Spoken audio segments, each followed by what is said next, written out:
All right, here we go. Good morning, everyone. Thanks for coming back. Or I saw one person noted this was your first day. We're excited to have you here on day 2 of our planning and designing service learning courses for teacher education programs. Yesterday, we focused highly on what is high quality service learning. We talked about IPARD. We learned about backwards design. We started to dig in some ideas in higher education and in teacher prep programs. And we're going to continue that work this morning. But before we get started, a true Innovagus tradition is that we do check-in. So I'd love for you to take a look at some of these mugs and their sayings. And we'd love to know, what's your vibe today? So if you would go ahead and put the number of the mug that resonates with you today in the chat, we'll be able to get a pulse on how we're all doing today. So, thanks, Dawn. Right, 7.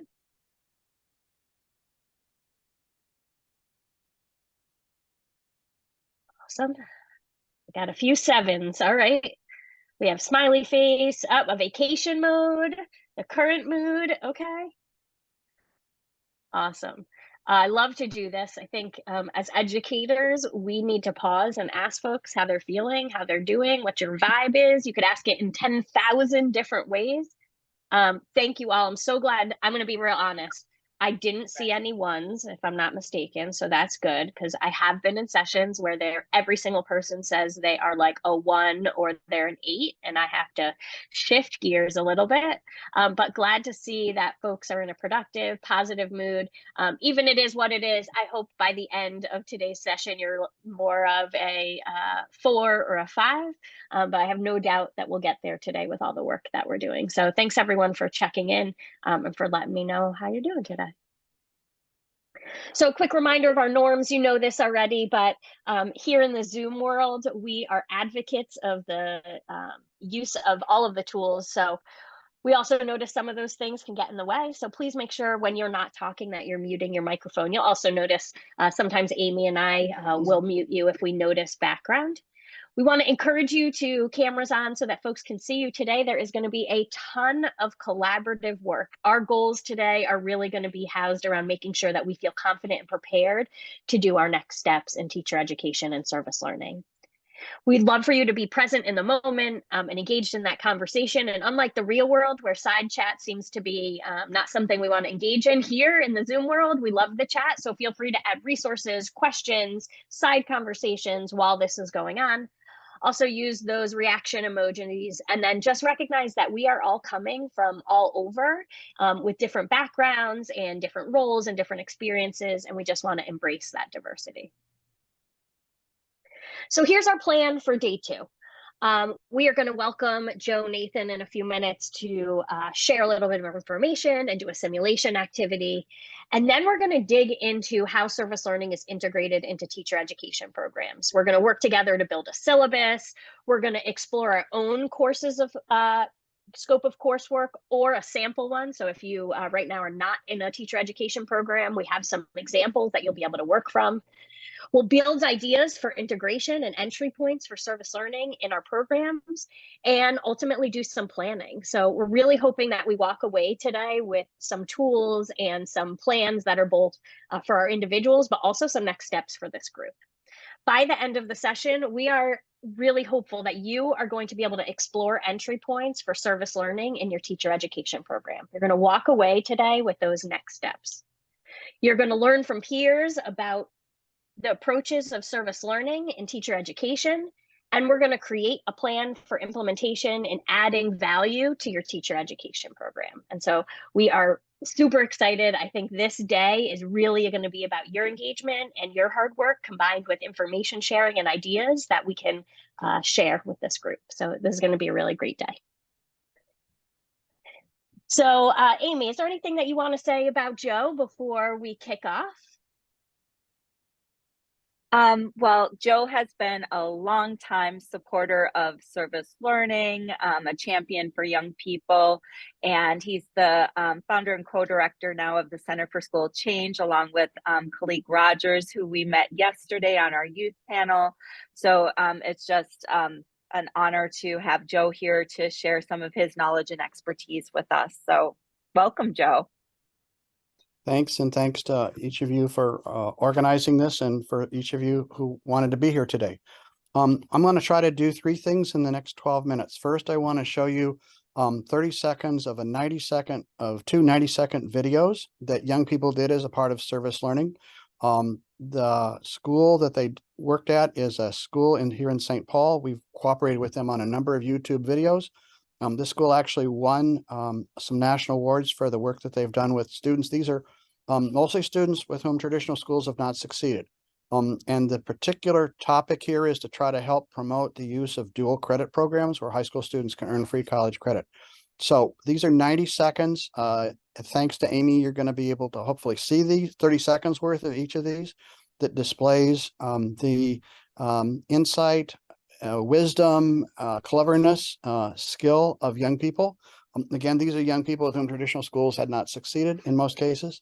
So they're 90 seconds, but we're only going to do the first 30 of these two, just to give you an example. And this school has literally done hundreds of these kinds of things as they're part of their service learning effort. So could you go ahead with the first one, please? Yep, give me 1 second.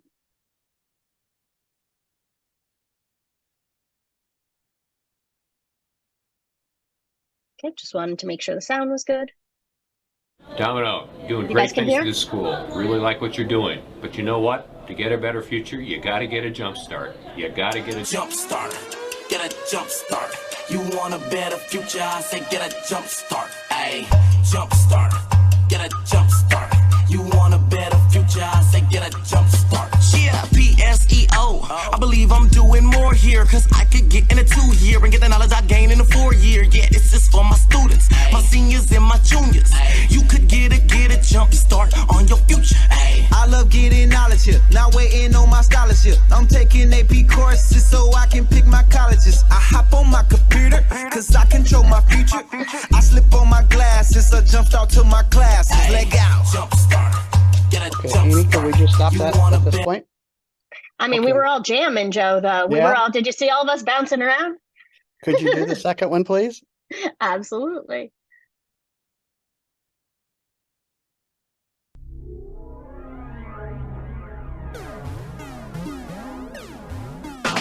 Before you graduate, college won't have to wait. You can jumpstart your future, be early, never late. Hey, it's easy to get on track, get your college degree real fast. Make sure you stay on the right path. PSEO is where it's at. One decision can make everything, at the same time break everything. You gotta get a jumpstart, so you should start enrolling. Take my advice, keep success inside. So when you look back, you'll say I've done it right.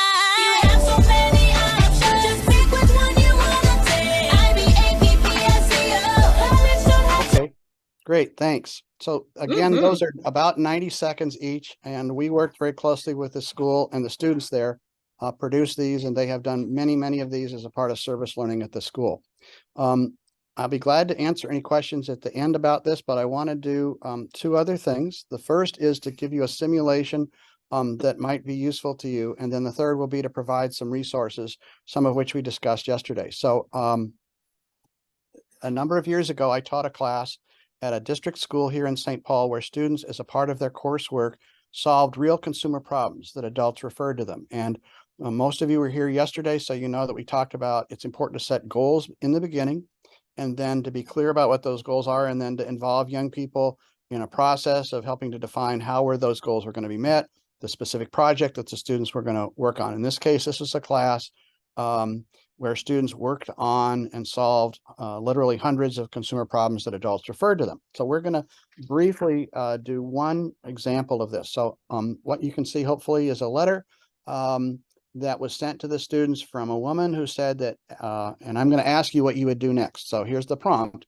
As you listen to the next 30 seconds, the question is going to be, what would you do next? What would you suggest happen? So this is a letter in which a person said that she had purchased a car 6 months ago. There was supposed to be a radio in the car. There wasn't a radio in the car. She tried for the last 6 months to get the radio. She talked to the person who had sold her the car, but that person has now left. That person wasn't a help. Then she called the parts manager.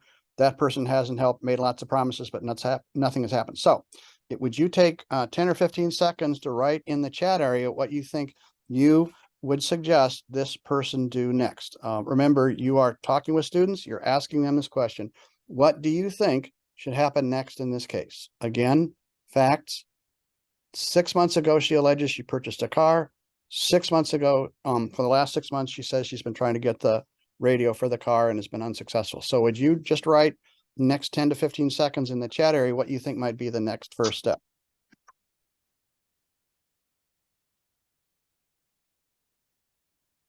Joe, can I clarify something? Sure. Is this from the teacher's perspective or from the student's perspective? What should the students do to try to help this person? Thank you. Thanks for the question.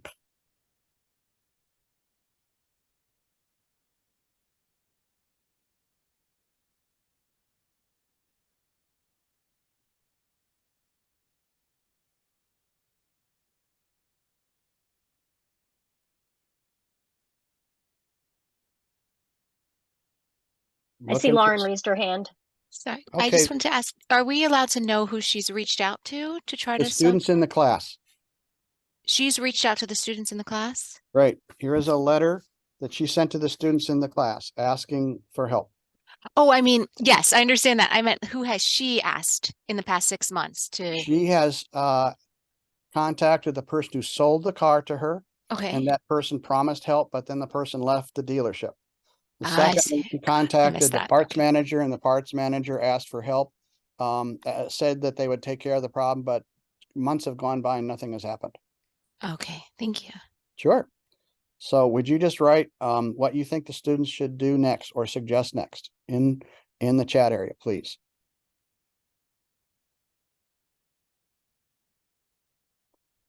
Okay.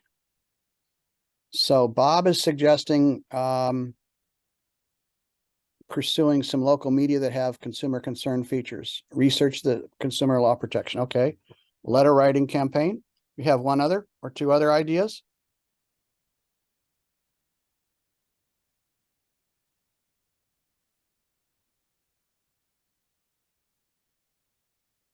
How about one more idea about what the students might do next?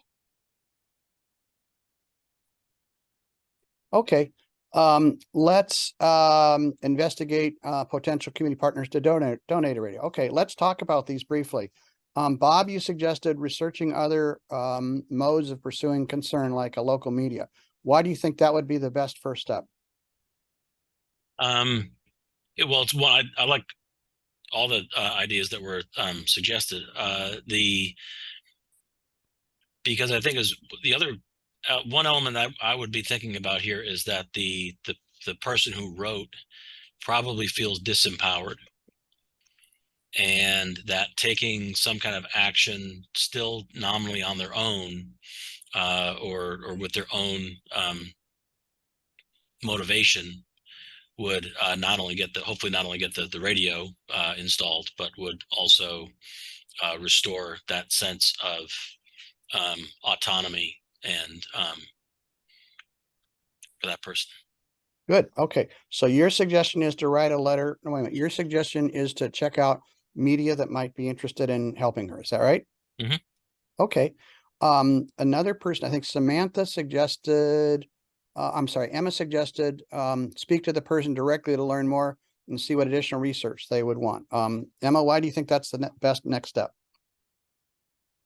I guess we have some context from the letter, but I'd want them to get a chance to better understand the situation, and that from that they could then develop a plan after getting a little bit more info. And I feel like research is always important before jumping into some kind of action. Okay, great. Thank you. Patrick, you suggested writing a letter to the Attorney General. Do you think that's the best next step? Maybe not the best next step, but I think it could be effective in at least getting the wheels in motion there. It's probably more of like a last step, but I guess initially getting that letter out might be good for future communications, letting them know, hey, it's been 6 months. We've got this letter out now. Unless this gets rectified, we're going to keep pursuing action through that attorney gen. So I think that's a step, maybe not the first one. Okay, Samantha, I'm going to ask you, and then Allison, I'm going to ask you. Do you think a letter writing campaign is the best next step? I'm going to change my answer to what Emma said. Okay, and Emma said, contact the person directly. Oh, sorry, getting more information. I'm going to change. Getting from the person who wrote the letter? Yeah, I think just like getting the students to gather more information about like the situation and possible responses can help them with like the problem solving piece, and getting information or gathering information and gathering research that could teach them those pieces, and then they can decide what processes might be best for them. Okay. And Kathy, you're suggesting writing a letter, including a timeline of communication and deliver it to the manager. Why do you think that's the best first step? And I might have misunderstood the perspective of like what we're saying. So my suggestion is that the person who had this issue, that the recommendation would be for that person to just write down all the communication, what was, who said what dates those happened, and then schedule an appointment to see the person who's in charge, the supervisor. Okay. But I think maybe I was supposed to have done it as if the students were now taking on and researching. So I may have misunderstood the. Well, it could be that the perspective. next step is for the students to write a letter and deliver Because to the I would manager. not That's say okay. that the next step is for the students to do that. My thinking was how they might advise the person who wrote the letter. So I think I misunderstood your that's assignment. Fine. That's fine. Yeah, that's fine. Lauren, you said you think the students should suggest that she go in person to the dealership. Why do you think that's the best next step? Yes, and I'd like to, I still think that, but I think it would be even better to give a lot of options for this person to, like, students to suggest, here are some different ways you might address it next. But one of the ways could be to go in person, just to, I don't, just from personal experience, I think it's really helpful to create a relationship when you're trying to express a concern. So for her to be there in person and for them to say, oh, this is a real person, this is a real car, this is a real situation, and that might help her. But I don't know if there'd be transportation issues or safety issues or anything with that. So I think for the students, unless they can talk with the person who wrote the letter, assuming this is a fictional scenario, so that might not be possible, if the students could give a bunch of suggestions and then let that person who's actually having the issue be able to make the choice of what would best fit her needs or his needs. Okay, so if this were the class, which by the way is a real class, and this is a real letter, it's one of about 350 letters that and cases that the students worked on, ages about 13 to 18. So if this were the class, we would have more discussion. And now we're going to vote, which is what the students always did. So in the chatter, you see that I've summarized several of the suggestions. I would be very careful to write down each of the suggestions on a green board or a black board or whatever. If we were actually doing this in the class, but in this case, because of the interest of time, I'm going to move quickly into asking you to vote. So you can vote for one of these. Again, the question is, what should the students do next? So one thing is that the students could suggest that she go to the dealership. One thing is the students could write back to the woman and ask for more information. One thing is that the students could write to the Attorney General. One thing is that the students could contact the news media. I think there are several others. Let's just vote on one of those. So how many people think that the best next step is to go to the dealership? Why don't you raise your hands. Okay. I see 2. Okay, so go to the dealership. Suggest you go to the dealership. That's got 2. Write back to the woman and ask for information. How many people think that's the best next step? Okay, I'm seeing 3.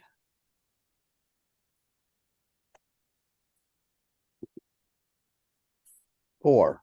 Okay, so there would be 4 for that one. How many think the best first step is to write to the Attorney General? Okay, don't see anybody on that one, and I apologize if I'm trying to move through this real quickly. And how many think that the best first step is to contact the news media? Okay, all right. In this case, the students discussed it and decided that the best first step was to write back to the lady and see if she had a contract. because they had learned that it's really valuable to have a contract if you have a dispute. So they wrote back to the woman, here's the letter. And they said, your case was brought up in class and gave the names of the students, have agreed to work on this. You've discussed it. We would like a copy of your contract. From there, we will write to you and tell you our next steps. So she wrote back and she sent her the original of her contract, which is a mistake. And if we had more time, we would discuss why it was a mistake for her to send the original of the contract. But briefly, if she loses the contract in the mail, then she's out. She's got a bigger problem. But the students found out that she did have a copy of the contract. She did have the contract. They discussed it in a similar way as we just did. They decided the next step was to contact the dealer and say, we've been asked by this woman to help us. They had a discussion about whether to write a letter or make a phone call. They decided to try to make a phone call. They tried over a period of 2 weeks to get a hold of the owner. He was unavailable. They were about ready to write him a letter when he called back. Before they made the phone call, they had a role play. One kid was the kid, one kid was the owner, one kid was the answering machine. And because they had to learn how to deal with answering machines. So anyways, a long story short is that they got a letter from the owner. Said he was very embarrassed that he had taken care of the problem, and he really appreciated the students letting him know because he wanted to be a reputable dealer. So the students came back to the class and said, yay, we've solved the problem. Is the problem solved?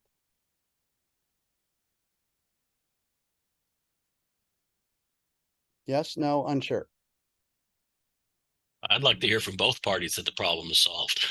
When you say both parties, one party is the owner. Who's the other party? The dealership and the person who purchased the car. Okay, so again, in real time in the class, we would discuss this, but they decided to write back to the lady and see if she in fact had the problem solved. So by return mail, she got this letter that says that the owner contacted us on Friday about the radio, and because of the holiday, I was able to go up and have them install it on Monday. They were very pleasant and even gave us a much better unit than they planned because the other one wouldn't fit. Thank you all very much for your help. So nice situation. Kids empowered, lady gets a radio. We had hundreds of these kinds of cases. What was going on in the last 7 or 8 minutes as we reviewed these options? What was happening to you as individuals? What kind of process were you going through?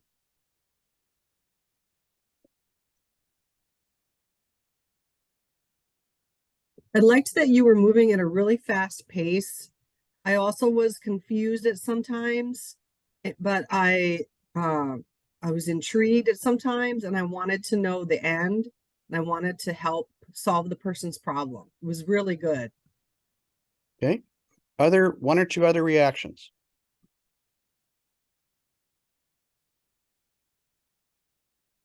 I felt a strong sense of empathy for the woman who owned the car, and I felt that students would probably feel the same, like they could really put themselves in her position in this exercise. Right. Okay. Anyone else want to comment about what process was going on over the last 10 minutes? I think we did a fair amount of brainstorming and then evaluating the different options. And also, I think most folks were thinking about several next steps based on what might have transpired. Great. So when I've done this a number of places around the world, we usually take about 45 minutes to go through this, but I want to be respectful of time. So we've taken about 10. This is a process that was discussed yesterday where the students identify an issue, plan what the possibilities are, work through it, try to carry out some kind of constructive action, and reflect on what actually happened. This is an actual reflection booklet that the students wrote. This was in a national publication, and the kids got about 6,000 requests for this booklet. So this process was used throughout classes that we did at this school. It's a district school in St. Paul. We had 5 to 7-year-olds who designed and built a playground, and they went through the exact same process. What's our goal? What are some possible next steps? Try these next steps, et cetera, et cetera, et cetera. Okay. Last thing before questions and comments, Amy, would you put up the resource list, please?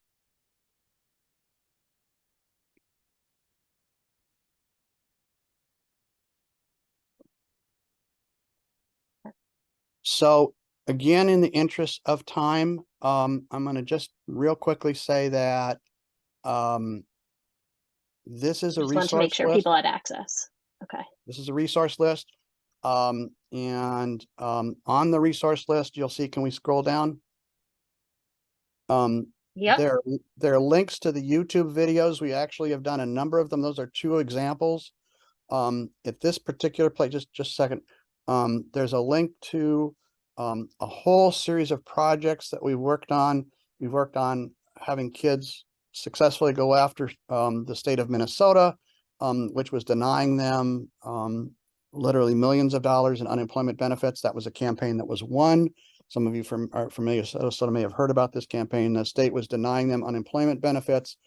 We used this kind of process that you've just seen to work through over a period of 6 months. And the end result was that the high school students in Minnesota received $30 million in cash, which the state of Minnesota was denying them. And they were successful in getting the state of Minnesota to do this, even though the governor and commissioner of Department of Economic Development didn't initially want to do it.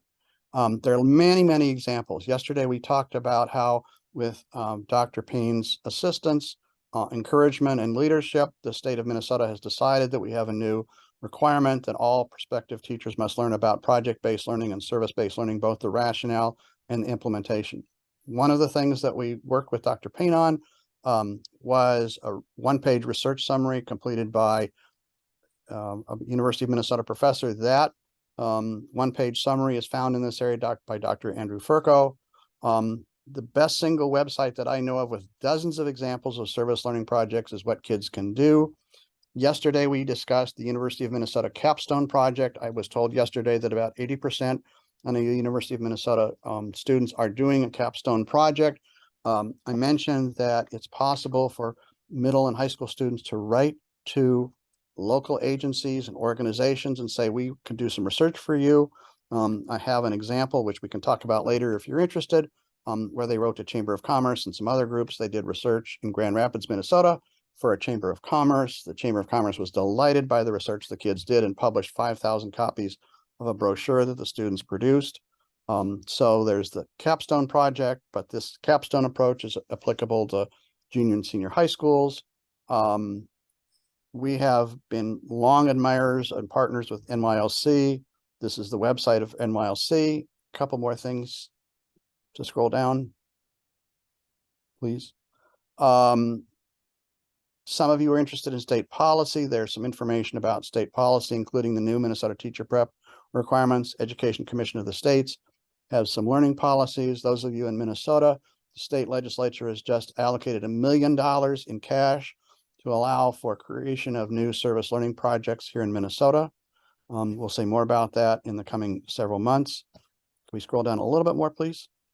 One of the best books that I know for middle and high school kids is Barbara Lewis's Kids Guide to Social Action. And another terrific resource is Real Kids, Real Stories, Real Change from Free Spirit Press. This is a book about kids who have actually changed the world, middle and high school kids.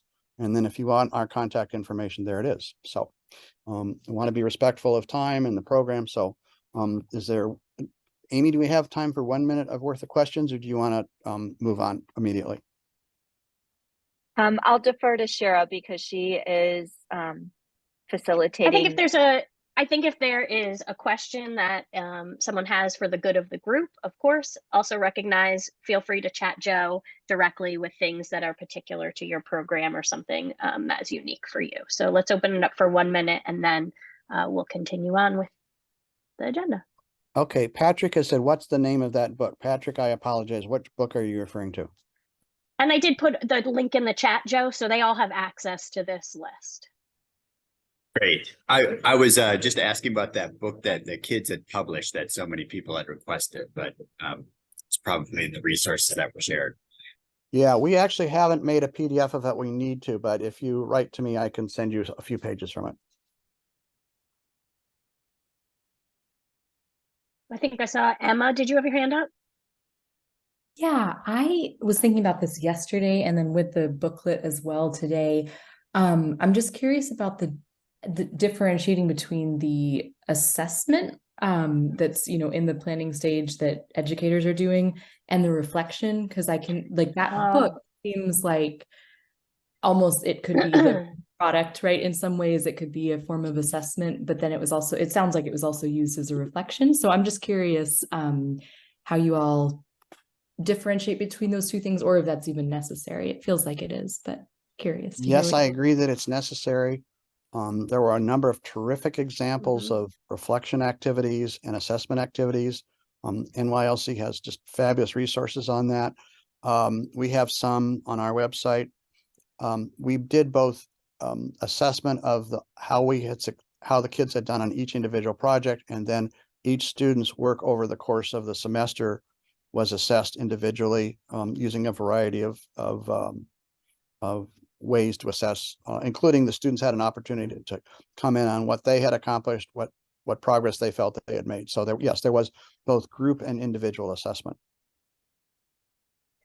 Yeah, and I'll add into that I do think it's not about the what, it's about how it's used, right? And so example, I gave you an example yesterday of journaling alongside the family resource, right? And the journal was used as part of the assessment because how we used it was to demonstrate the things that we wanted them to learn, know, and, you know, do, right? And so I think there's just a space of also acknowledging, like, it's not about saying like journaling is only for reflection. It's just about how you're using that strategy, and whether it's assessing knowledge or skills or beliefs, or use for reflection and self-assessment, if that makes sense. Cool. Thanks, Joe, so much for sharing these resources. We did put this in the chat for folks so that it is a takeaway that you have. And again, feel free to chat or email Joe with any further questions about these examples. Thanks again. Yeah. All right. So what we want to do this morning is we want to prime your ideas, your mind a little bit to how service learning can be integrated into teacher education and teacher preparation programs, right? And so I'm going to be sharing 4 strategies for you all, and we'll be digging into specifically the standalone course pretty deeply today, collaboratively. So when I think about integrating service learning into teacher education programs, I really was thinking back to my experience. So I mentioned that I have been teaching in higher education. I was actually counting my first course I taught was in 2009. So it's been about 14 years. And in that, I've taught at several different universities. And I was lucky enough that there was flexibility for me to integrate service learning and instructional strategies 20%. I know that sounds silly, but in many universities you can go and you can adjust the syllabus a certain percentage, right, to personalize it for you. And so a lot of times I was able to think about how do you integrate service and service learning. And then I was even more excited that Temple University asked me to lead a service learning pedagogy class for teacher education program. And so when I thought about it and really reflected, I thought about all of the different ways in my higher education experience that I had seen service learning integrated into teacher prep and teacher education programs, right? And so here are the 4 ways, and then we're going to dig into each one. A standalone course, right? Like I mentioned, a course on service learning pedagogy. An extracurricular activity, right? So I've seen it a lot, like Future Teachers of America or service learning for, in these communities, right? Something that people choose to do. I've seen it as an independent project requirement. I've seen it part of a scope of coursework where future teachers have to design and implement their own project. And I've seen it integrated into core courses, right? Foundations of math or, right, early literacy, right? And seen experiences in education integrated into courses. And so I want to dig into each of these for a little bit with you all, and then start looking specifically at that standalone course. So the first way I want to talk about is ways, to integrate it is through extracurricular activities. So these are outside of coursework. It usually is a volunteer Or maybe that your program has an extracurricular or leadership requirement that is something that is part of the program. It has a purpose of serving, right? The extracurricular club or program or activity or event is really centered around service. It also is focused on a social issue theme. It's integrated into the IPARD process, right? And so the learners who are in that extracurricular activity are going through the IPARD process. Maybe it doesn't have a backwards design element, but it definitely has learners going through the IPARD process. Here are 3 examples of this that I have seen in higher education. Number 1 is like reading tutors at a local school. I have absolutely seen like Future Reading Teachers of America, and we have adopted this school, and we learn about reading strategies, and we share ideas, and we pick books, and we create activities, right? And we go out to the school once a week, and we're reading tutors. I've seen opportunities to redesign and build playgrounds, right? Where future teachers or any young, any students in higher education might be a part of designing and rebuilding. Maybe they're working with, a playground company. Maybe they're working with a local municipality, right? Like they are rebuilding that playground. And then I've seen things around in addressing food insecurities, right? I see opportunities to be part of a club or activity where we're teaching nutrition, or we're going out to local food banks and working with the folks that are coming to make sure that they have what they need, or we're packing up things at a food pantry and making sure that the families in the community have that, right? Like there are elements of service learning that happens in all of these programs. I wonder, anyone here have extracurricular offerings at your school, your university that are service oriented? So feel free to put it in the chat or unmute yourself and just say, yeah, we have this thing that aligns to this. I see some nods. Let's see. Yep, Dawn, do you want to share a little bit more? What's an example of something at your program or your campus? I mean, I know, for instance, like our student life and leadership, they have a food pantry. So we have students who will, I think they call it the Mesa Market. So students will actually do service learning tied to their course curriculum. For instance, our sociology instructor, some students went in and did some work tied to the course while they were in there volunteering and redesigning it.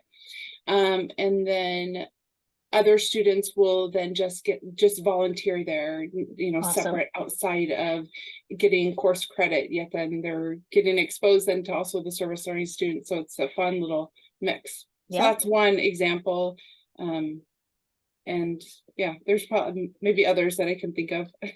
Absolutely. Thank you for sharing. Patricia, absolutely. We are talking about ways to integrate service learning and teacher education, but we're getting to how you teach about service learning. So I think this opportunity, part of teaching future teachers about service learning is actually engaging them, right? And so that is one aspect. And you're right, that is the focus of this, sure. Aspect. Yep.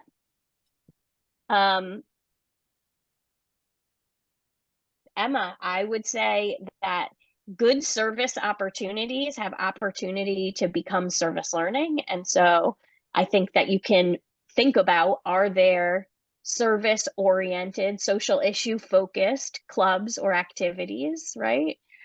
In my campus, do you have any of those that might be more volunteer or service oriented?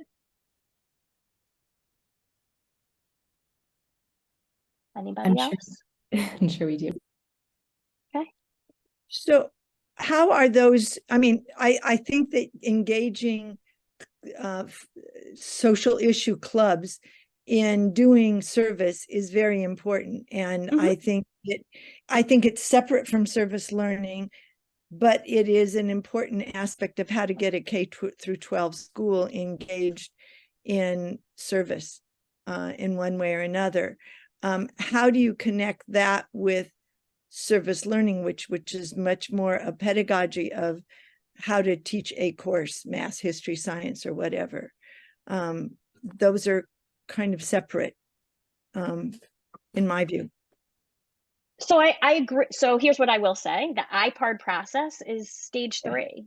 And being a learner as part of this is engaging in that process, having a chance to work with your peers, having a chance to prepare, to reflect, right?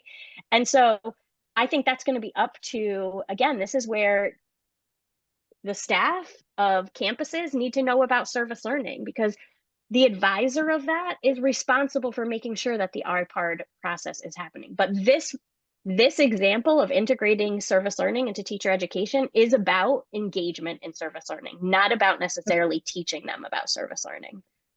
Okay, that's fine. Yep. That's very Yep. and important. Yeah, and it is. And I think the facilitator, right, it's their job to make sure that the IPARD process is happening. And I think that is something that seems to be a gap at many schools, is the difference between service and service learning. But when done right, this can serve as a really powerful tool to get future educators to realize the power of service learning and what they experienced as well. Kathy, go ahead. Hey there. I think, yeah, I appreciate the distinctions and the nuances in this. One of the things that that I worry about, or that I see, is that people do these kinds of things and they call it service learning, and that's what we're calling it. I mean, that's what it's identified as right here. But I think sometimes that leads to a lot of confusion, because if it's outside of coursework, if the academics aren't connected to it, the way I've interpreted it is that does become service, even if it's using the IPARD process. My understanding is that the academics are a huge part of service learning. Now, maybe that's incorporated in this extracurricular, so maybe there is discussion of, and so in this club that we're doing, like, how is that tied back to the coursework that I'm part of? Yeah. And so to me, this does seem more like service that we're using a very structured process for. So can you clarify that for me? Yes. Thank you. So I want to clarify something really important. Learning does not equal academics only. Learning equals mindsets, learning equals social emotional, learning equals soft skills. And so when we talk about service learning, the learning does not have to be connected to coursework. It has to be connected to a skill, a knowledge, or a mindset or belief that we shift. And those things don't have to be connected to academics. Those of us in academia, yes, we want it to be.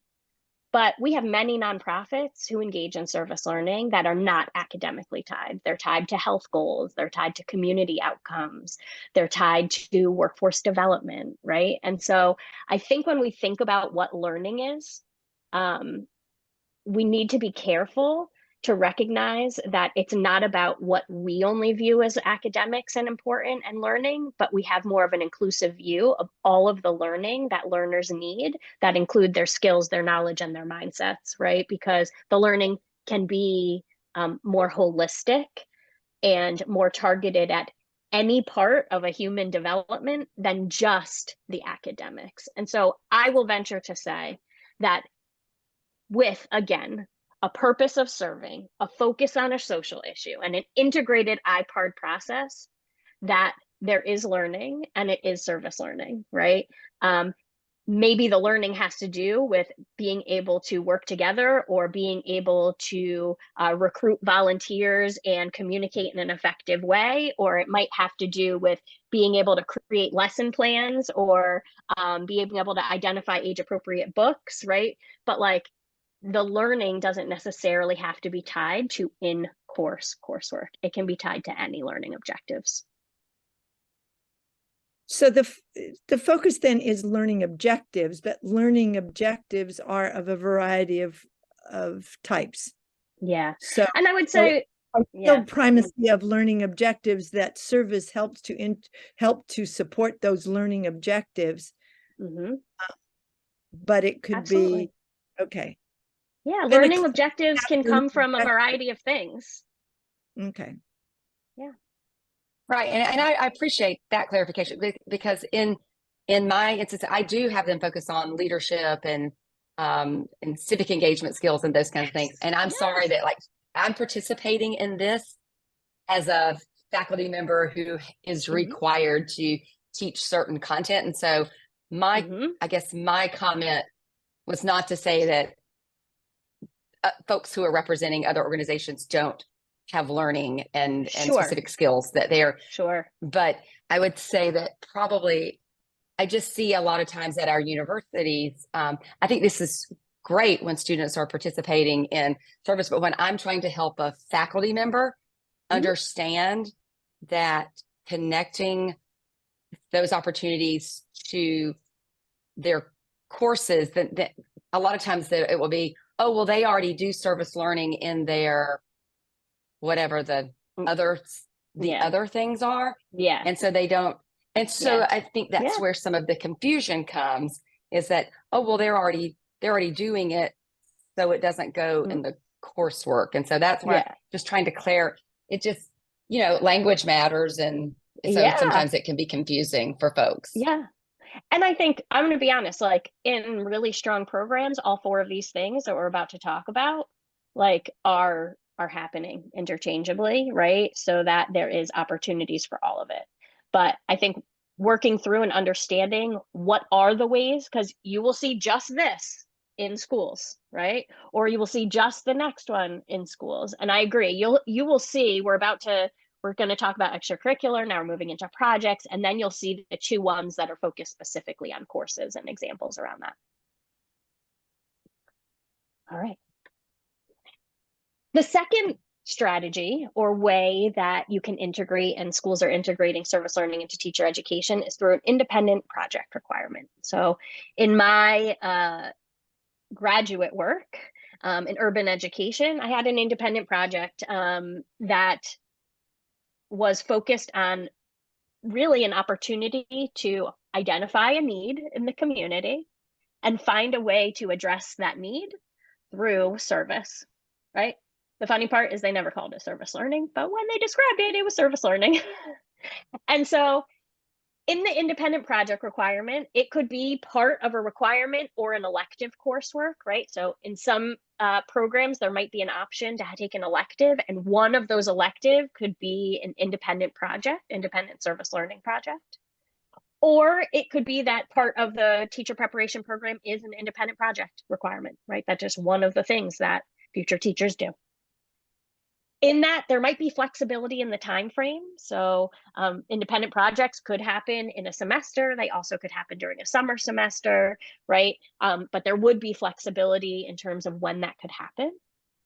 But there are clear parameters, requirements, and a process outlined for the project, right? And so those parameters obviously would include things around documenting the IPARD process, acknowledging the different, how when they're designing their own experience, they're making sure to think about what they're going to know and do, right? It has a customized focus or outcome. So the outcomes could be different from student to student. Here's some of the examples that I have seen. I have seen, and I'll start with the need, even though I didn't write there. I have seen future teachers identify that parents have not been able to support young people.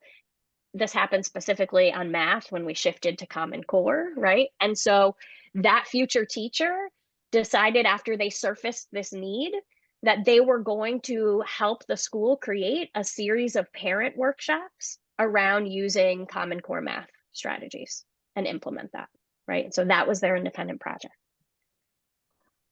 We had the need of parents and students in a dual language school really wanting to increase dual language and wanting to increase the opportunities that they had in the library. And so that future teacher did research on qualities of different languages in books, and they curated a whole list and possible order for that school and met with the librarian and shared their background and shared the books they had chosen and their rationale for those. They looked at culturally responsive books. They had a rubric. There was a lot to be done to create that list and collection of bilingual books. And then lastly, we had, again, this was math. I think it was every year that was math and Common Core was a big deal.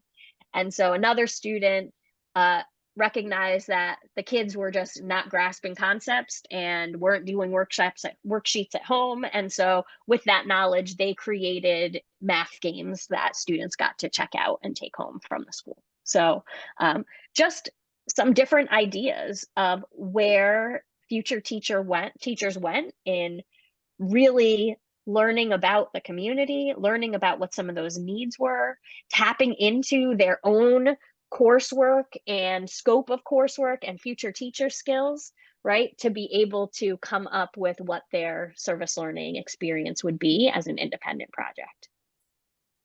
And so that's entry point number 2. That's the second way that it can be integrated.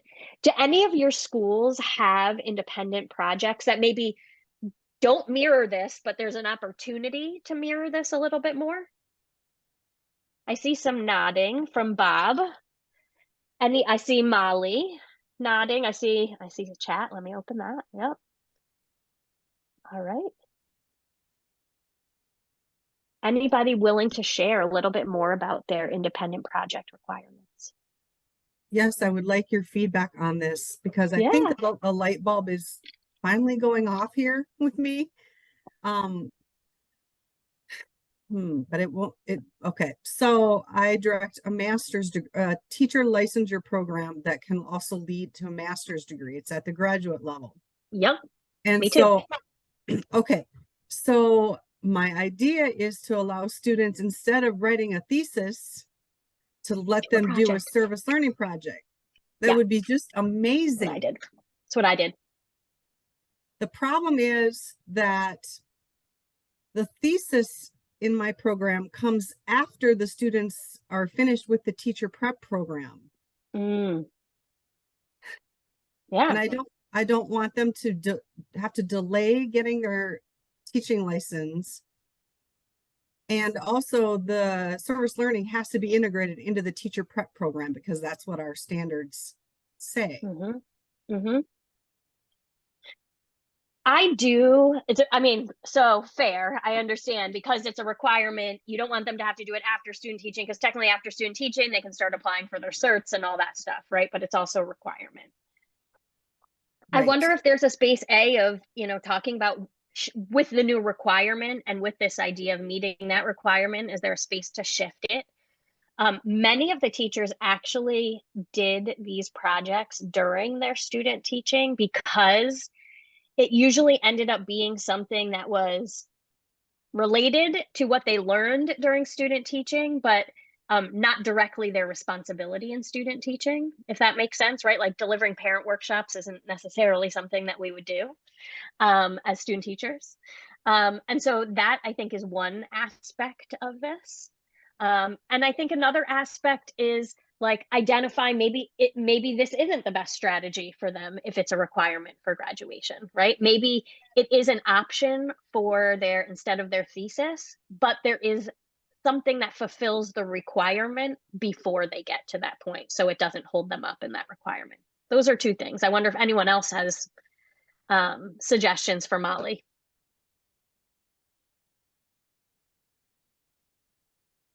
I actually like both your ideas. I like the idea of integrating it into the teacher prep program because we have to, and letting them do it instead of a thesis. Yep. Because even if you gave it to them as the project afterwards, that would assume that every student is going to pick that instead of the paper or whatever, right? The other thing I would suggest is most programs don't jump from coursework just to jumping in the classroom. They take practicums, right? Like my students go into a once-a-week practicum for a semester. Is there a space of integrating it into that? But I think that hands-on experience that goes along with them being in a school, even if it's just as an observer once a week, will help facilitate that quality insight into what a genuine, authentic need is that they could address. Thank you. Of course. All right, so you got Lauren, go ahead. Thank you. I just wanted to something that pops into my mind. I'm not currently at a university, and I'm in Maryland. I went to 2 universities here in Maryland as a student and, working with them now. And just wanted to mention that as a student and from what I've seen, I don't think, and something I hope will maybe change, I don't think that these types of experiences for teacher prep, this type of thing, I did this as a student and I, was in a few extracurricular clubs as a student. Nothing was named service learning. And I think that there was no differentiation made or explanation given, and that would have really helped me as a student. And I hope will help future teachers. Like, this is why this is service learning. This is why being a reading tutor is not just you signing up to volunteer for an afternoon to tutor and then go back to, this is why the reflection component is involved. This is why, and just kind of explaining, like, this is what service learning is. I think that was missing. That's been a missing piece that I've noticed, because it is service learning. It's just that those who were involved in it didn't know that. And I think that that's kind of where that, like, there's just a little disconnect there that I just kind of realized. Going back to the adults, right? I think it's almost like also, it reminds me of like what we were talking about here, around like, well, it could just feel like a volunteer service, or it could feel like service learning. But that's, again, based on the educator, which is no different than what happens in K-12 schools. Right. You have educators who will be like, sure, we do service learning. We pick up trash outside the schoolyard every day. And then you have the teachers that will be like, no, we do service learning. We pick up the trash because the kids noticed it was an issue. We measure the weight of it. We track it, right? We reflect on what we can do. We do proactive things like put up posters, right? We see what change we're making, right? That's a difference in mindset and understanding by educators. And so I think that's not any different, right? Yes, absolutely. And I love that example because it shows how that same act of service could be service learning. It doesn't have to be a bigger thing, right? It's just the intention behind it and thank you. Yes, absolutely. And Shara, if I could, I'd just add that when you identify that students are doing service learning and they understand that, they see that it's a tool they can use. So if you heard our young people yesterday, so now they have a process for how they're engaging. So they're taking the iPod and applying that themselves, even outside of the academic space. So it's a tool for young people. For us as educators, it's a pedagogy, it's a teaching and learning strategy for young people. That iPod process is a way for them to meaningfully engage and make true impact in their community, working in partnership with their community. Yeah. So that understanding and explaining is so important. I agree. Thank you for bringing that up. Love that. All right. iPod is a life skill, not just a service learning process, right? How many times have I said to students, like, before you went and did that thing, did you do any planning around it, right? Like, these are life skills also that we can instill in them. All right. So now we're digging into the courses. So those of you who were thinking about how does this happen in courses, right? In these 2 that we talked about so far, we've talked about really engaging future teachers in service learning. While in this first example, they're really not at the forefront of the service learning planning. In this independent project, they absolutely are at the forefront of that planning and deepening their own understanding of what service learning is as a teaching strategy. And now we're into the third aspect, which is integrating it into core courses, right? I have taught for the past, I think this is about my 8th time I'm teaching Introduction to Early Childhood Education. I call this the overview course. It is the first course in the sequence for my graduate students in their certification and master's program. And I literally tell them, it's a bird's eye view. And so, I know we're going to introduce culturally responsive teaching, but we ain't digging into it, right? It is an overview of all of the topics. And for me, I, from day one, have integrated service learning as one of the topics when we get to instructional strategies that work. And I've integrated it as an experience with intentional planning and reflection for them throughout the course.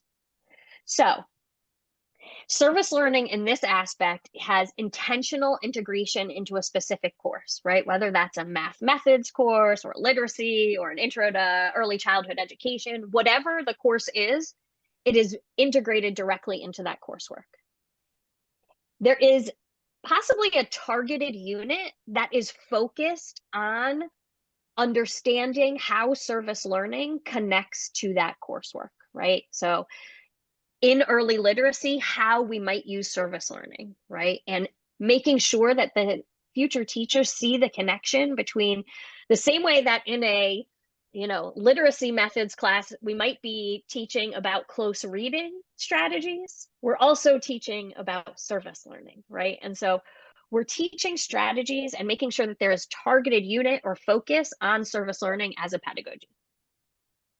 We are also making sure that students experience service learning within that course, right? Side by side. It's a learning experience for them and it's experiential.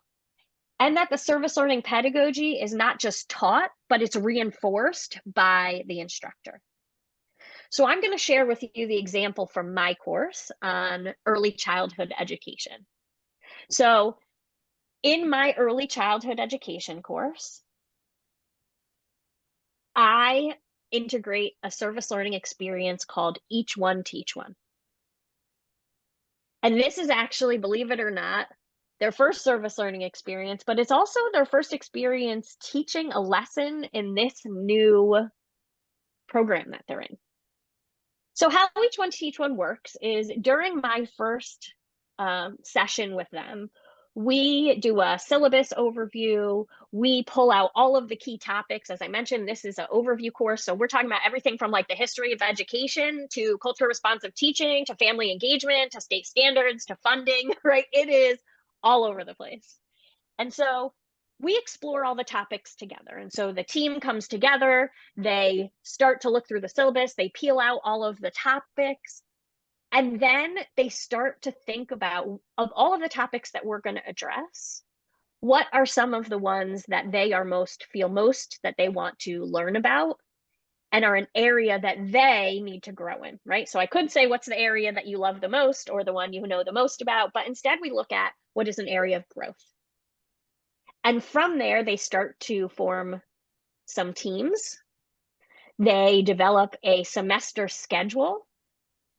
They design what the lesson parameters are because they are responsible for teaching a lesson on that topic during our course.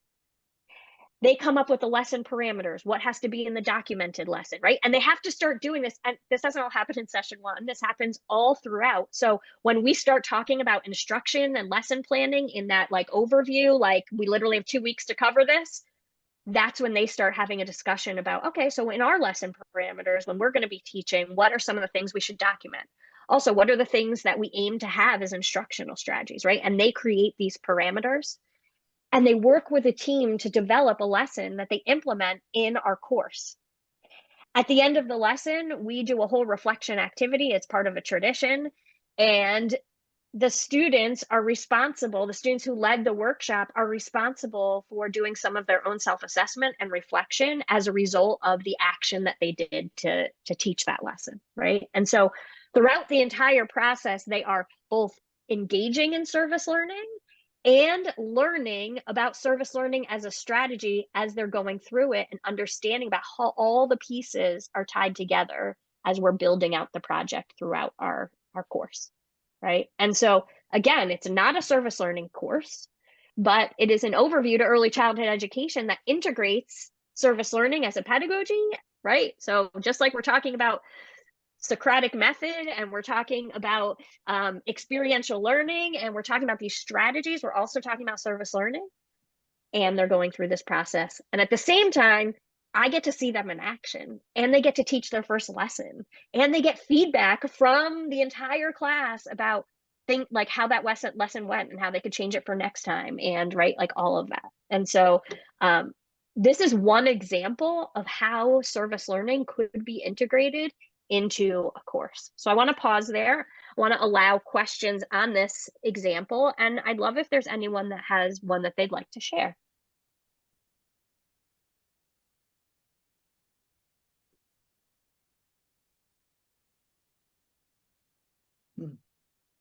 Share, this is Molly. I have a question. Sure.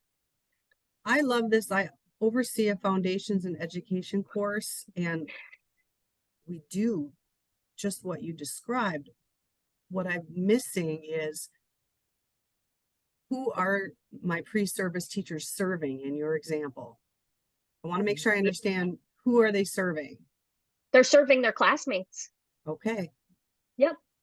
I want to be clear, that is service learning, right? We actually, there's service, the recipients of course are important to be defined, but the recipients in this case are 1000% their classmates. Okay. Yep. Other questions or ideas? Maybe something you do that's similar, or you can see like an opportunity here. Jared, can you, I'd like to follow up with Molly's question. So can you talk about how you talk about this differently than, I mean, I think probably teaching in an intro course, teaching a lesson to your classmates has been a pretty common thing that, you know, that we as faculty members have done those kinds of things. And so I think maybe kind of where Molly was sort of thinking where I was is sort of, how do you talk about this as service learning? Yes, so they're serving their classmates. How do you talk about it differently than the way folks have done this kind of thing in the past? I think it goes back again to not what they're doing, but how they're doing it. And I think the how of the intentionality of connecting what they're doing to the pedagogy of service learning, and not just saying like you're each responsible for teaching a lesson, but the way it's presented, the way we tie in the exploring of topics and them identifying their own areas of growth as the investigation, right? And them creating the semester schedule and the lesson parameters as investigation, right? Like, I think it's really about the intentionality of the how and the making the connections so that they don't just walk away saying like, oh yeah, I taught a lesson, but they understand that actually we came up with what the ideas were. And I had to do some self-reflection to figure out an area I wanted to grow in, right? And then we worked together to do X, Y, Z, right? So I think for me, it's always about the how and how we present it and how we make connections to our learners. Because I've also seen this with many other instructional styles, like service learning isn't unique, right? For example, when we teach teachers, let's say high school English teachers, about the use of the Socratic method, we don't stand at the front of the room and talk to them about it.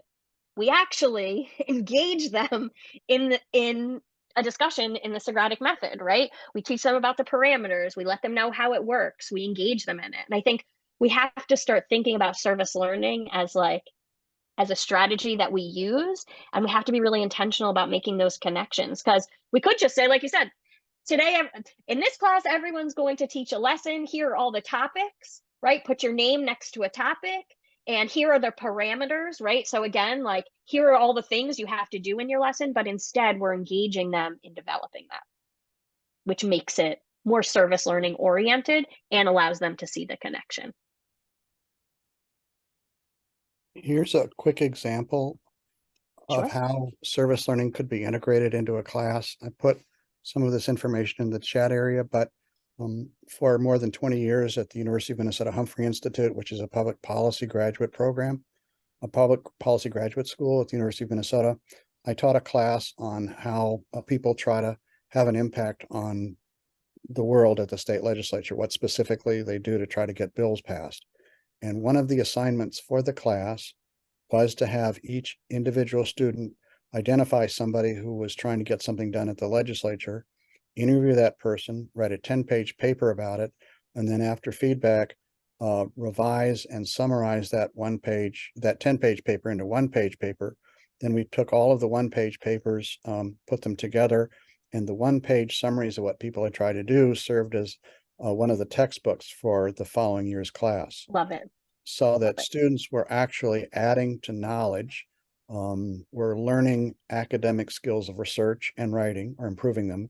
And we're also helping other people understand what was going on at the state legislature. And frankly, the sum of what they learned was more than any of us, including me, knew. So that was an example. I guess I would really encourage those of you who are preparing teacher preparation programs to go beyond having students teach other students a lesson. I hope that they would go through a process of identifying some kind of issue that they, as individuals or in small groups, think needs to be done, and then go through the IPAR process, which has been discussed extensively, to actually experience what it feels like to go through that process, so that they, as prospective teachers, learn what that process feels like, and have a chance to reflect on it. So I guess I would go beyond. I would urge strongly going beyond seeing service learning requirements as completed if the students are teaching each other lessons. I think that's a pretty, I think there's much more that can be gained if students do what I've just suggested. Thanks, Joe. Okay. I think the other thing I would say is, I think one thing that you just mentioned was that you kind of also reiterated that the service recipient, right, in this case too, was also the future students who they created that book for, right? And so I think when we think about beneficiaries or recipients, however you want to phrase that, right, that it's okay for it to be close to them. Sometimes our students, recipients or beneficiaries of their service in K-12 might be their own families, right? And so I think acknowledging that, and that was a good aligned example also that showed that we can have our students serve each other. All right. Just looking at the chat real fast. I have a question. Yeah, go ahead. Is Lucy Payne speaking us this morning? Because I have a question for her, but I can wait until she speaks. We don't have a set time, but if you have something related to this that you want to ask, go for it. It is related. So let me find her. There she is. I see her. I see her. Lucy, what I don't understand, it seems to me like our current practicums and student teaching is service learning. Would you agree with that, or am I missing something?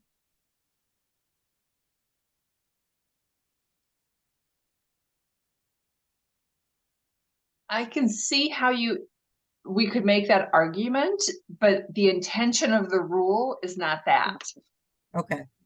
Right? The intention of the rule is to actually have our new teachers be able to implement service learning in their classrooms. And so the examples being shared, having our students being able to do projects like that prepares them more than just saying they did a practicum, they did student teaching. So the intention is different there. It's hard for me to address it too much because I can't be a reviewer, so I can't say how reviewers will look at a program who makes that argument. But that was not the intention of the board in putting that rule in place. Yeah. But it is service learning. Practicums and student teaching are service learning. So could we make the case could we try it, or would it even not fly? Well, see, not being a reviewer and not having programs go through this yet, I can't tell. Again, I would say that was not the intention of the board. And so if the reviewers look and say, was the intention of the rule, and could someone make the argument? Potentially, depending on, what it exactly looks like, that reflection piece and all the other pieces that go with it. The language of the rule also doesn't specifically say they must do service learning. It says they must know what it is and how to do it. But to get to the how, personally, I'm starting with, how do I get to the how as a college faculty member without having them actually do it? Me too. Right. Yeah. So, yeah, I'm not sure if I'm Which is helping them no or making different it than any worse. other strategy. What do other people think?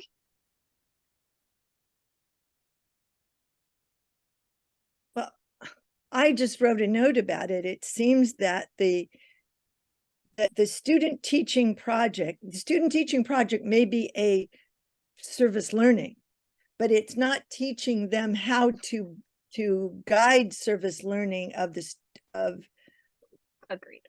students unless they do that. So that if in their doing their student teaching, work with the junior high or high school or whatever students in developing a service learning project, that's very different than the fact that they're there you go service project by just being in the class working with the students.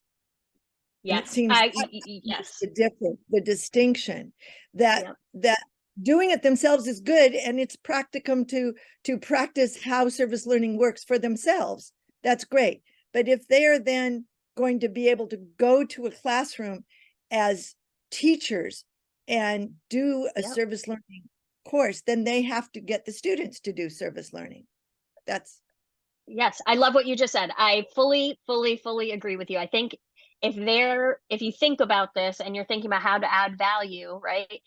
You could see the student experience. You could, again, it's around the how, right? We can't call student teaching service learning, but student teaching could be approached in a service as an engagement in service learning, right? But I don't think that's probably not the standard, but I think an add-on piece of as part of your lesson planning, you actually need to demonstrate your ability to develop a service learning by design unit plan that you implement with young people or whoever your students are. I could see that being an added piece to that, right? Which then to me goes back to this independent project is is the independent project a part of their practicum, a part of their student teaching, right? So that it can fulfill the requirement. I love that idea, Patricia, and I agree with you, Shira. Then help me figure this out. So teacher candidate is student teaching for a cooperating teacher. What if the cooperating teacher doesn't want the teacher candidate to do a service learning project or won't let them? But that would have to be part of the communication of the requirements of a cooperating teacher and student teacher, just like student teaching experience, just like any other, right? Like when I send student teachers out for University of Phoenix, I have in week 3, they have to do this. In week 6, they have to do this. In week 12, they have to do this. And it's just, if it becomes part of the approved program for your university, then it's part of what is part of the handbook and communicated. And I want to be clear, service learning, one of the quality standards is around duration and intensity. And it's not that the duration has to be a semester long and the intensity has to be every day. Those things need to align. But I have seen excellent service learning happen in short time periods, right? And so I think it's also about focusing on what that could look like in different ways. But I think it becomes just like we have student teachers take over 50% of the course, right? 50% of the teaching, 75% of the teaching, right? And it has requirements. I think it becomes one of the requirements, right? And I think if you're in a state where this is part of the legislation, more educators will know that it's part of what's required these days, right? All right, let's go on to the next one, because then I want, this is the one I know people have been waiting for, and we have some good activities around this. So the 4th strategy is around a standalone course, right? A service learning course. I want to be honest, I have only had the opportunity to teach this course one time. It actually was part of my own graduate thesis project, right? Which is why the university supported using it. I don't know of too many universities that have approved service learning pedagogy classes, but in a standalone course, there is an intentional focus on service learning as instructional strategy. Again, just like you have an early literacy class or a math methods class, you have a service learning class.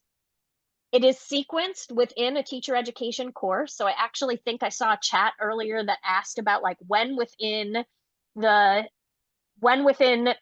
coursework, right, do students learn about service learning? And I would say that's different for every school based on your scope. And we're going to get there and do some work in our scopes in a few. but it's scoped somewhere within the teacher education course. Every teacher education program looks a little bit different. So there's no like one right answer of when this happens. It teaches the pedagogy of service learning. So it literally is teaching about backwards design. It's teaching about IPARD. It's teaching about the high quality standards, right? In the same way that we would teach people how to teach math or English or how to be a counselor or, right, like how to have classroom management, all of the things. And in the highest quality, they are also experiencing service learning at the same time, right? So if there is a strategy to both teach it and experience it at the same time.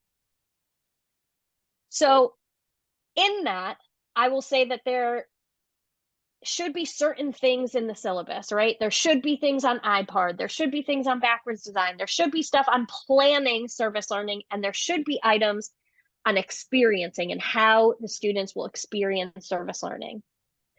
I want to share with you what my class did alongside teaching about IPARD, teaching about backwards design, actually we didn't teach backwards design. This was before service learning by design came back.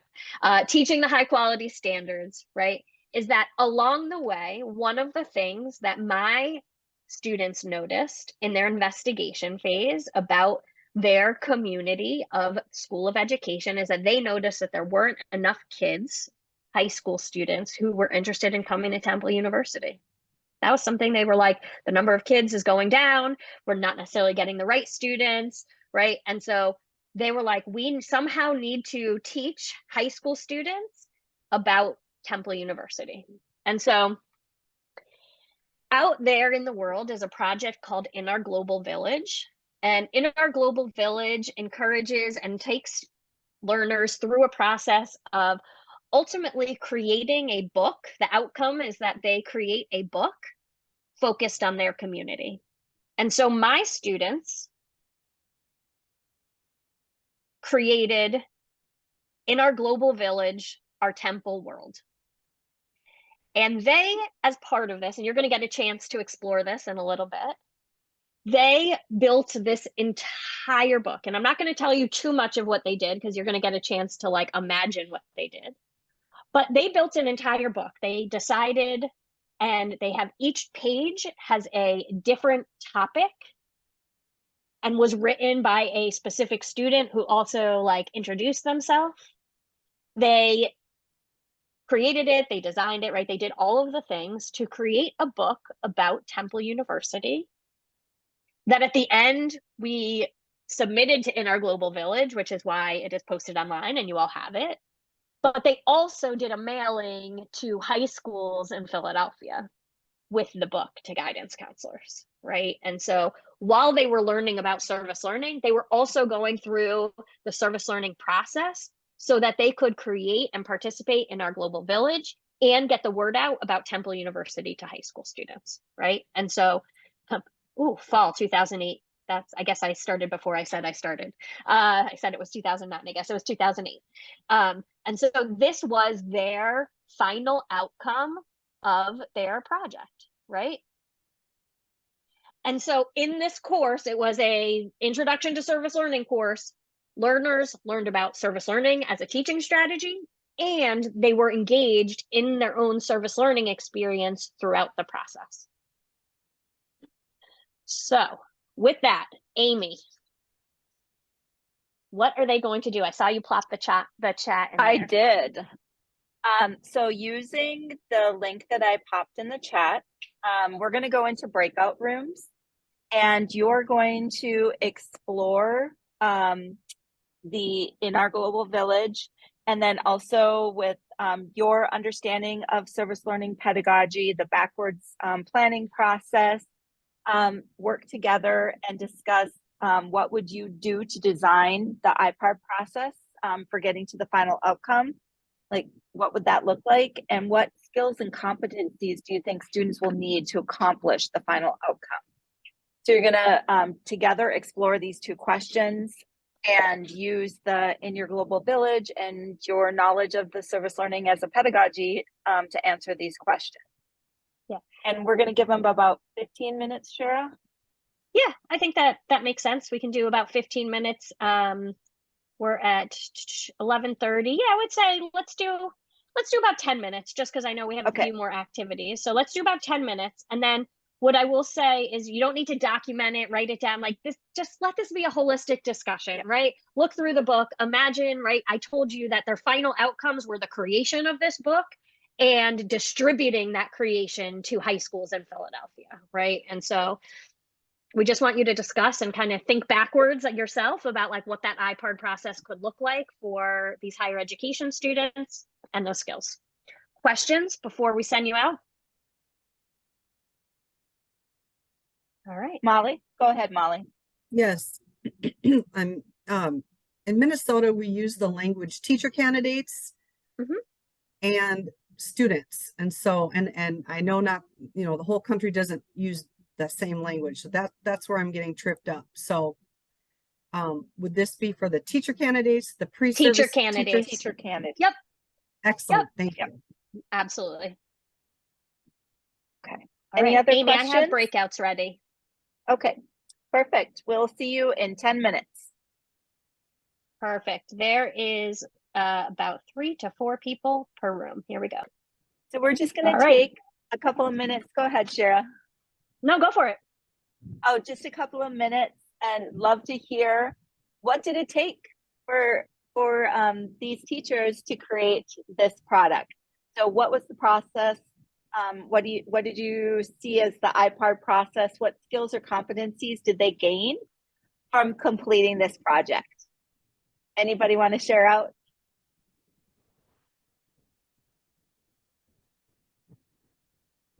Well, Patricia. Well, in our group, we talked about the investigation part, to look at what already existed on the Temple, Temple website, and say, well, what's there? What's good about it? What's not good about it? Why is it not having enough of an influence or impact? So that was important. What other universities put on their websites, or how other people, universities attract students. And in fact, even the research to know, are students not going to Temple because they're going to another university, or maybe they're doing something else. They're going to work or whatever. Yeah, oh, sorry. Okay, I'll do one more. Then we dealt with planning, what topics to cover, to decide on what to do. And so they decided on a book, but one could decide on many different things. They had to then learn, they had to plan how the technology they needed to know. How do you write a book? What are your interviewing skills that you need? And how to divide up what different people do. So that was delegating tasks. How do you divide that up? So I'll hold it that. Thank you. What the other Samantha, I know you had some stuff to say. Oh yeah, we were in the same group. I was just also adding on like some skills that a lot of people don't necessarily learn about, but can be really helpful. In those pieces are like, we were talking about best practice research and like learning about like best practices of other schools, like Patricia was saying.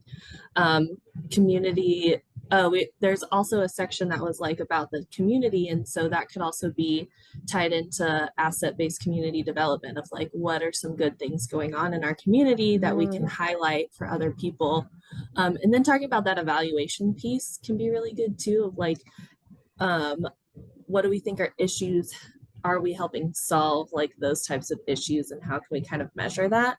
And so those are some like harder skills that people don't always get, along with the softer skills of like interviewing people and being able to talk to other people, being able to like problem solve and look into like resources that are available to them, those types of things. And so lots of different pieces. I saw Dawn put in the chat, interviewing, graphic design, photo taking, formatting. Yeah. And let's be clear, this was 2008 too. So like, I do remember this group standing around one person who was like using like Adobe PageMaker or something, right? Like back in the day. So yeah, those skills too. One of the things that we talked about was the importance of checking with the potential audience to see what questions, issues, concerns they had. So before, given that the goal was, as I understand it, was to try to attract more students to Temple, I think our group agreed that we would encourage the people producing the booklet to do some interviewing of some sophomores, juniors, and seniors in Philadelphia and the surrounding area to see what questions they had about Temple, what perceptions they had about Temple, what questions they had about Temple, et cetera, so that you could write a whole booklet which would miss a lot of what the audience was seeking.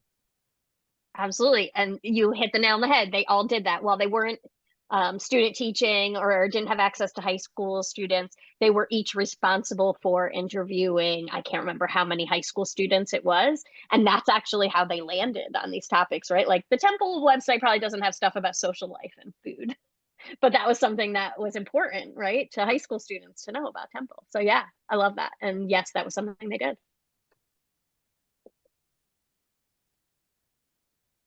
Bob, go for it.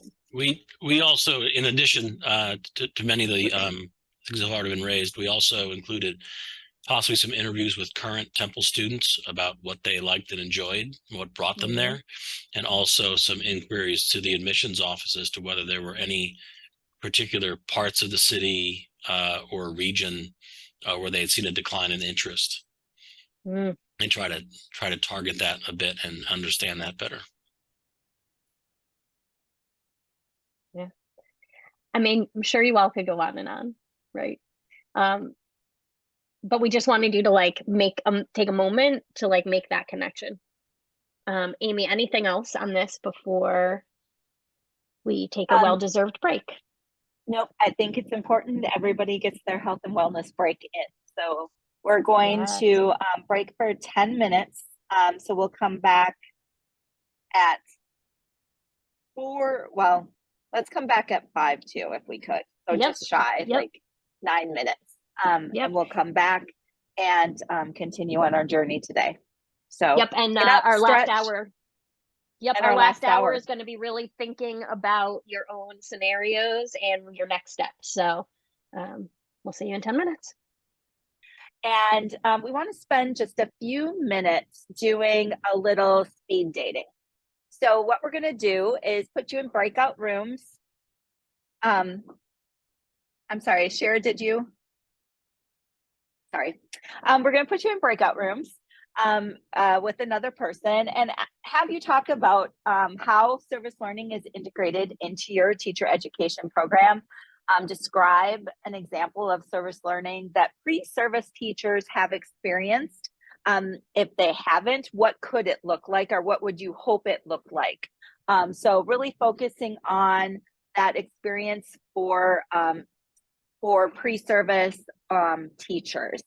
So we're going to do 3 rounds, just a minute or so in each breakout room. So come up with your ideas fast and share, and then we'll pull you back and send you out again. Okay. Any questions about what we're going to do?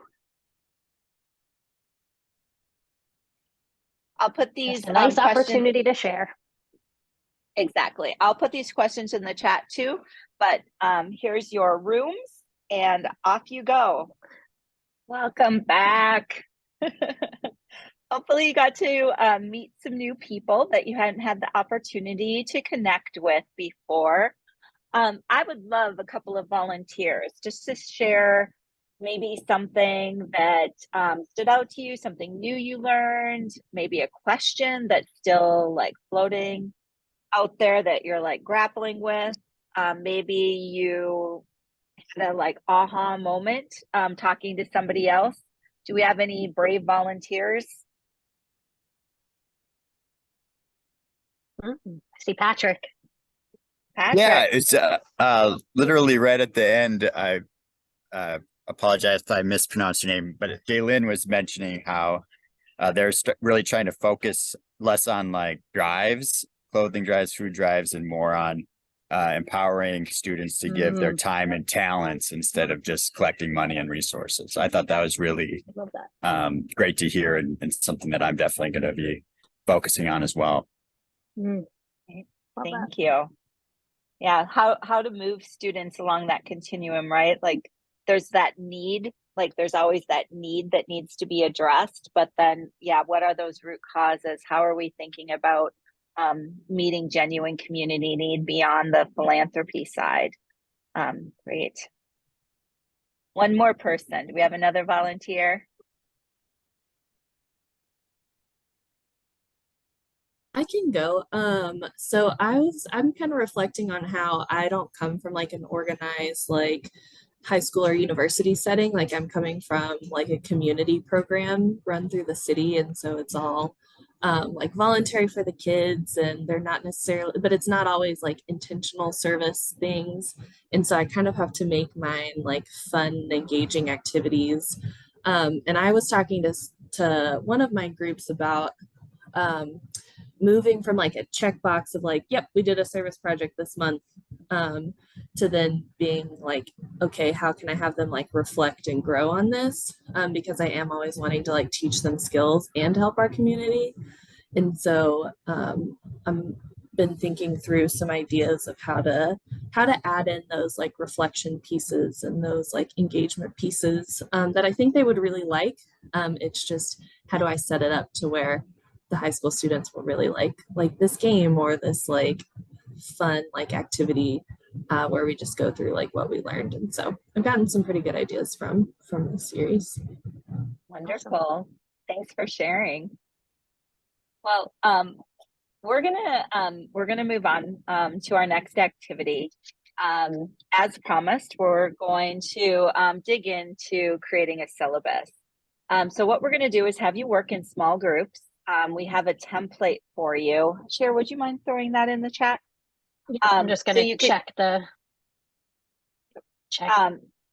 So working together, you're going to create a service learning course syllabus. So thinking about what would you call this course? What are the key topics that are going to be covered? How is it aligned? What resources for instructions are it aligned to, the core assignment and activities? And then we're going to ask you to share it back with us. But think about how you can build out a service learning course for your teacher ed program, okay? So we're going to spend about 15 minutes on this. So this is, just ideas, right? Get them in there and share as a group. And then we'll come back and dig further into entry points for service learning. Any questions about what we're going to do?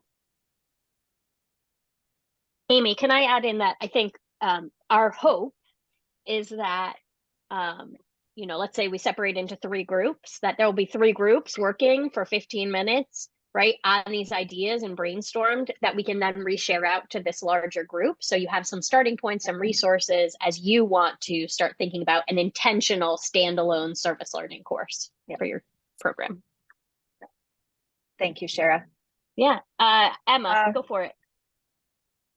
Sorry, I'm pressing too many of these reaction buttons. I was just going to ask, since we do have a lot of folks from such different backgrounds and some who are not course instructors, if you have a suggestion about where we might want to focus for like the type of course that we're offering, just to make it a little easier. So I think this would be up to the group, correct, Amy? Of like Yes. what? Yep. So you and your group would decide. Yep. What is the type of course? What are the key topics that you want to cover? What are those core assignments and activities?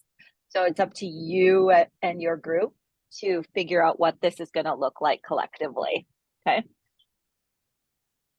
So this is a course, though, in a school of education. Correct. To teach, to incorporate service learning. Okay. Yeah. Clear. Yep. It is that standalone course that we were talking about when we were talking about these different ways, right? This is a syllabus as if you all were a team from a institution of higher education. You would work together to say, okay, we're going to add in a service learning pedagogy course into our scope. What would be the syllabus for that, right? And everyone brings a unique perspective. So even if you're in out of school time or if you're in K-12 service learning, working directly with students, you have a unique perspective of what this looks like that can inform the teaching strategy, right? So everybody has a unique perspective and experience that they can bring to this. Okay. Yep. Can you, so you're going to send this template to us? We already did. It's in the chat. Okay. So just so when make you a guys copy. get yep. Make a Got copy it. for your Got it. group. Perfect. And then we'll have you share it back so we can share all of them out with you as a follow-up. Okay. Excellent. I'm going to open the breakout rooms and we'll come back in 15 minutes. Could you give us edit access so that we can make a copy of it? You don't need edit access to make a copy. You can just Okay. copy it from file, right? And copy it, and then you'll have editing for the one you copy. Yep. Okay. All right. We'll see you in a few. If you need help, let us know. I mistakenly hit the leave button and I did not mean to leave. Oh, it's all right. Everybody's going to be back in like the next 20 seconds. You were just done. You didn't like this. No, I was assignment. like, we were right in the middle of doing this. And I think I was kind of thinking like, okay, you know, you get so used to clicking the okay buttons, like, okay, I got that notice. And I left right in the middle of it.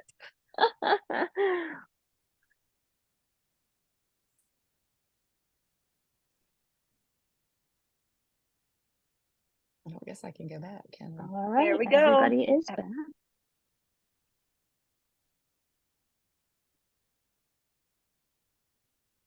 All right.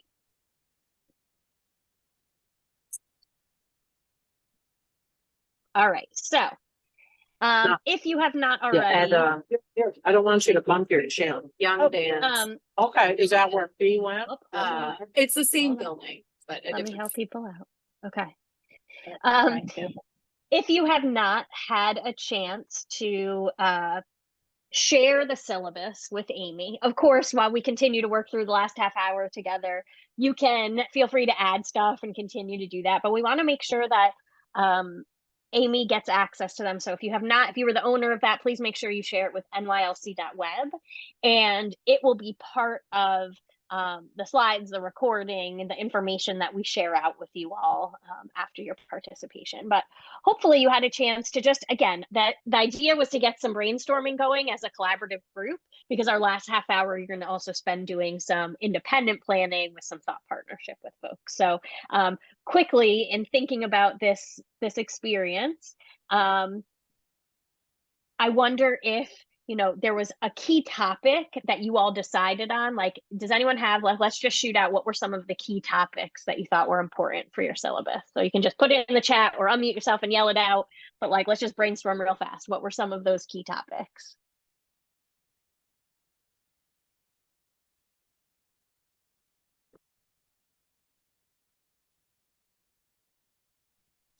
We talked about the importance of understanding like community engagement and what that kind of means for people, and how to like help engage in their community, because that was kind of our focus, mine and Patrick's. And then we also talked about kind of gathering that research and how that's an important part too, of like learning the skills of research gathering, so that way we could put it into practice. And so we talked about building within that first semester all of these like skills and understandings, so that way in the second semester we can implement and actually like do said project and present the outcome of said projects.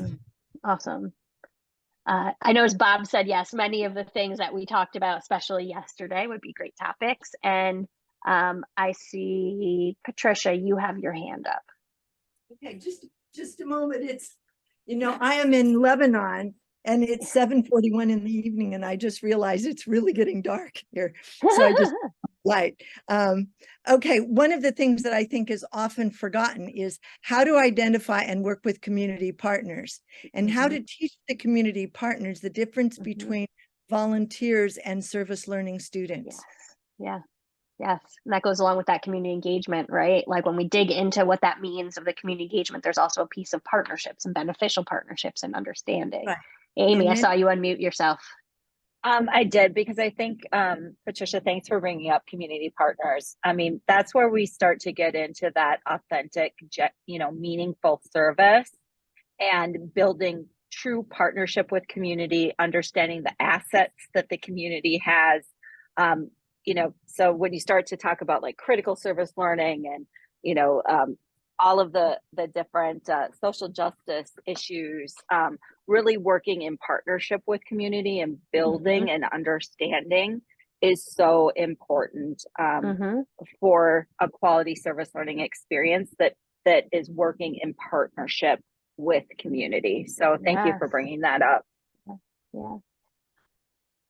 Our hope is that through all of the syllabus that you all created, there are some ideas, some sparks. Maybe you were trying to kick off a syllabus and weren't exactly sure where to start, and maybe this will be an entry point for you.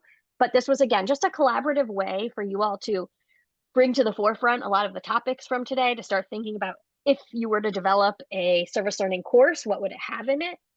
And what we want to do next is, with our last 25 minutes, is really think about, we want you to we'll probably take a little bit less than 10 minutes, maybe 7 minutes on your own. And we'll play some music for you. And what we want you to do is we want you to think about your program or school's scope of coursework. Now, if for some reason you are not in, you don't have access to one, or you are not in a university right this second, what I did was I took the scope of coursework from my own program that I teach in and shared it with you as an example, as a sample, okay? What we want you to do is we want you to think about what are the entry points for possible service learning integration, both of experience and teaching pedagogy, right? And so where do you see opportunities for courses that integrate service learning? So maybe you're looking at your coursework and, for example, Foundations of Early Childhood Ed, that's the course that I teach, right? I gave you an example of how I integrate it. But maybe you think in teaching science and math, there's a space to integrate, right? So think about where is there a place? Think about where within the scope is there a place for a standalone course? And then what opportunities are there to establish an extracurricular or even an independent study project rooted in service learning within your course scope and sequence for your teacher education program? And so this is just about 7 minutes on your own. We will take between now and 12:45, well, 12:45 my time, 45, whatever time you are. And then we'll come back and we're actually going to send you out for a few minutes with a partner to share some of those ideas. Questions? We'll put on some music. I'll unshare the screen. Actually, I won't unshare the screen so that you can see this, but I will share some music. Any questions? Welcome back, everybody. We know Amy and I have been teaching online together for a long time, and so we recognize that it wasn't enough time. We also can tell by the fact that every single one of you was sucked in at the last second that you were deep in conversation, but we also want to honor folks' time. And we realize that honestly, we can't do it all in 6 hours. So hopefully you're able to do some exchanging of contact information and emails so that you can also continue to network with each other. But as we're wrapping up, we have 7 minutes left. It would be great to see, to hear maybe just from 2 people. Are there 2 people that would love to share an idea that they heard from their partner? So we'd just love to hear from maybe 2 people. I would love to share what Kathy, can you share your idea and tell me if I mess it up? I thought this was brilliant. So Kathy was saying student teachers, whatever language we're using for that, but people who are in teacher education program actually talking to current teachers about some objectives or standards that they might find really challenging to teach, and having them actually go back and think about how they would come up with a lesson. So they're actually designing the lesson and then taking that back to the current classroom teacher getting their feedback and then getting their classmates' feedback. And we also talked about what it would look like for the teacher to actually then implement that as well. And they could watch that and learn from it as well. Thought that was a really cool idea. Yeah, I love that. And also when we talk about beneficiaries, right, there's like dual beneficiary there. There's beneficiaries obviously of the kids, but there's also beneficiaries of the teachers who have said like, this is something we're struggling and students struggle with, right? So like, let's collaborate. I love that. Awesome. Is there one other person? I do see some things in the chat. You all are sharing contact information, which is fabulous. But is there one more person that would like to share an idea before we do our quick closeout and reflection? I'd like to share one note, and that is that we're not just talking to candidate teachers, but I think the idea of teaching teachers that are already existing, principals and teachers that already are in the field. And maybe Bob can share that, but the idea that he's going to go back to his school that already has teachers he's going to help with how to do this and draw on experienced teachers who have already done service learning to help others. That peer sharing, peer review, developing enough of a trust relationship that you can talk about what didn't work as well as what did. Yes, thank you, Patricia. I fully agree with all that. What works, what doesn't work, but also the space of like, actually, we can integrate service learning into the teacher education program, but if not all of the other teachers also know about it and are able to try it and do it, it's kind of useless and in silo, which is not what we need, right? Awesome. I'm sure you all have had many aha moments and many times where you have said like, oh, that's an interesting idea. Or, oh, how can I apply that? And that's really the purpose of the past 2 days has been with you walking away, thinking about what your next steps are. And so we started this way and we're going to end this way, which is in thinking about the past 2 days, we'd love for you to think forward. Think for a year from now, 2 years from now, 10 years from now, I don't care.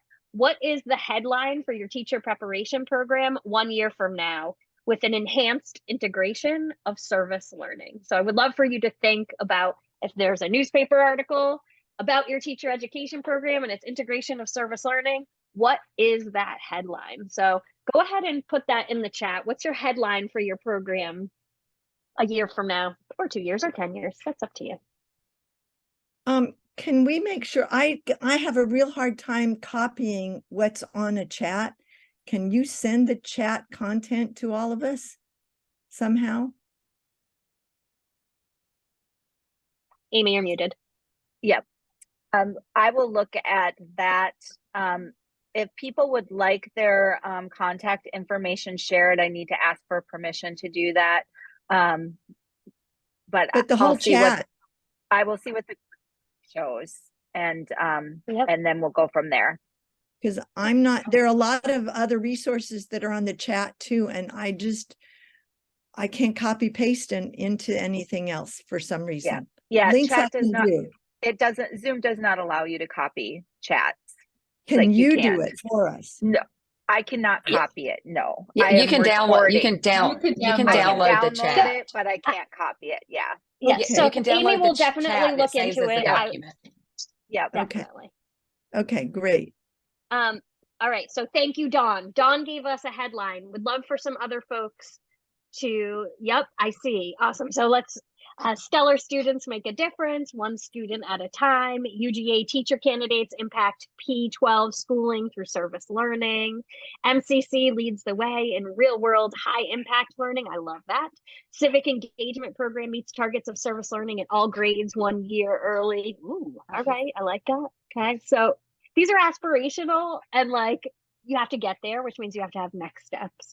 And so hopefully you're walking away today after 2 days feeling like I have some ideas, I have some next steps, I have some people I need to talk to, but hopefully feeling more value added in terms of your knowledge of service learning. So Amy, would you put that quick survey in the chat for folks? Yep. We would love to hear about your experience. So you can scan the QR code or if you prefer, please click on the link in the chat and give us your feedback. We would love to hear from you. And of course, there's all of NYLC's and Innovagis's contact information. Feel free to reach out to Shira or I with follow-up questions or ideas or thoughts. But please take a moment now, and it's just short evaluation of our last 2 days together. We really want to hear your feedback. This is our first time presenting specifically for teacher education in this way. So we would love your feedback. And on that note, everybody, we want to thank you. Thank you for joining us these past 2 days. Thank you for your wisdom, your insights, tackling this kind of some new requirements with an updated approach for how we look at service learning through service learning by design and high quality instruction. So thank you all so much. We appreciate your participation, and we will be following up with some resources and next steps. And of course, please feel free to reach out to Amy or I with any questions or requests for next steps. We'll talk to you soon, everyone. Have a great summer. Thank you. Keep cool.